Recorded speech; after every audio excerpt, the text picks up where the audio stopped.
अंगणवाडी सेविका आणि मदतनीस या महिला व बालविकास विभागाच्या माध्यमातून गावागावात माताबाल संगोपन, पोषण, लसीकरण समन्वय, स्कूल शिक्षण इत्यादी महत्त्वाची कामे करतात. मात्र मागील काही वर्षात मानधनवाढ, सेवा शर्ती, अतिरिक्त कामांचा ताण आणि डिजिटल अपवरील कामकाज यांसारख्या मुद्द्यांवरून विविध राज्यात त्यांनी आंदोलन बहिष्काराची भूमिका घेतलेली दिसते. कोणत्या कामांवर बहिष्कार? सर्वेक्षण व अतिरिक्त नॉन-ICDS कामे. अनेक ठिकाणी सेविका, मदतनीस यांनी घरगुती सर्वेक्षण, मतदार यादी पडताळणी, विविध शासकीय योजना नोंदणी, जनगणना सदृश माहिती संकलन यांसारख्या कामांवर बहिष्कार टाकला आहे.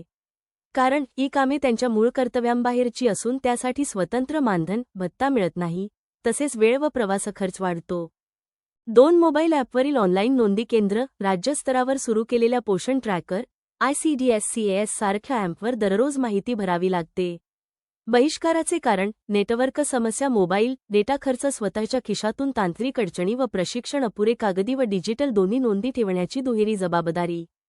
3 पूरक पोषण आहार THR वितरणातील अतिरिक्त जबाबदाऱ्या, टेक होम रेशन THR वितरण, वजन, उंची मोजमाप, पोषण सर्वेक्षण या कामांमध्ये वाढलेला ताण लक्षात घेऊन काही ठिकाणी सेविकांनी वितरण प्रक्रियेत सहभागी होण्यास नकार दिला किंवा मर्यादित सहकार्य दिले. मागणी: पुरेसा मनुष्यबळ व वाहतूक खर्च द्यावा. 4 निवडणूक व इतर तात्पुरती शासकीय कामे. काही राज्यात निवडणूक ड्युटी, आरोग्य मोहिमा, इतर विभागीय कामे देण्यात येतात. भूमिका: आम्ही शासकीय कर्मचारी नाही, मानधनावर काम करणाऱ्या स्वयंसेविका आहोत, त्यामुळे अतिरिक्त ड्युटीवर बहिष्कार. किमान वेतन, मानधनवाढ. सध्या सेविका, मदतनीसांना मिळणारे मानधन हे किमान वेतनापेक्षा कमी असल्याची तक्रार आहे. मागणी: सेविकांसाठी नियमित कर्मचारी दर्जा, मदतनीसांसाठी सन्मानजनक वेतन, वार्षिक वाढ इन्क्रीमेंट. 2. कायमस्वरूपी सेवा व पेन्शन. दीर्घकाळ सेवा करूनही निवृत्तीवेतन, ग्रॅच्युइटी मिळत नाही. मागणी: शासकीय कर्मचारी दर्जा, भविष्यनिर्वाह निधी, PF, आरोग्य विमा योजना. 3. अतिरिक्त कामांचा ताण कमी करावा. ICDS अंतर्गत कामे, प्री स्कूल शिक्षण, पोषण, माता बाल आरोग्य हीच प्राथमिक जबाबदारी असावी.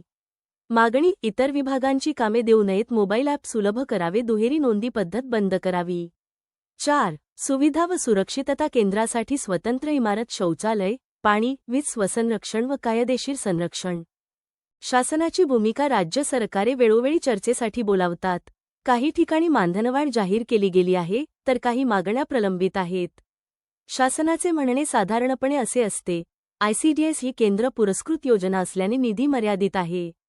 डिजिटल नोंदी पारदर्शकतेसाठी आवश्यक आहेत. अतिरिक्त कामे ही राष्ट्रीय कर्तव्य म्हणून दिली जातात. आंदोलनाचा परिणाम: सकारात्मक बाजू, प्रश्नांकडे शासनाचे लक्ष वेधले जाते. काही ठिकाणी मानधनवाढ, भत्ते मंजूर झाले.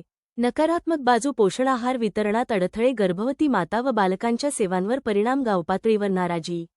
निष्कर्ष: अंगणवाडी सेविका व मदतनीस या ग्रामीण भारतातील पोषण व बालविकास व्यवस्थेचा कणा आहेत. त्यांनी टाकलेला बहिष्कार हा केवळ वेतनवाढीसाठी नसून सन्मान, स्थैर्य आणि कामाच्या योग्य मर्यादा यासाठी आहे, असे कृती समितीचे म्हणणे आहे. त्यांच्या मागण्या: किमान वेतन व नियमितीकरण, पेन्शन व सामाजिक सुरक्षा, अतिरिक्त कामांपासून मुक्तता, डिजिटल प्रणाली सुलभ करणे या मुद्द्यांवर तोडगा निघाल्यास आंदोलन मागे घेण्याची तयारी संघटनांनी दर्शवली आहे.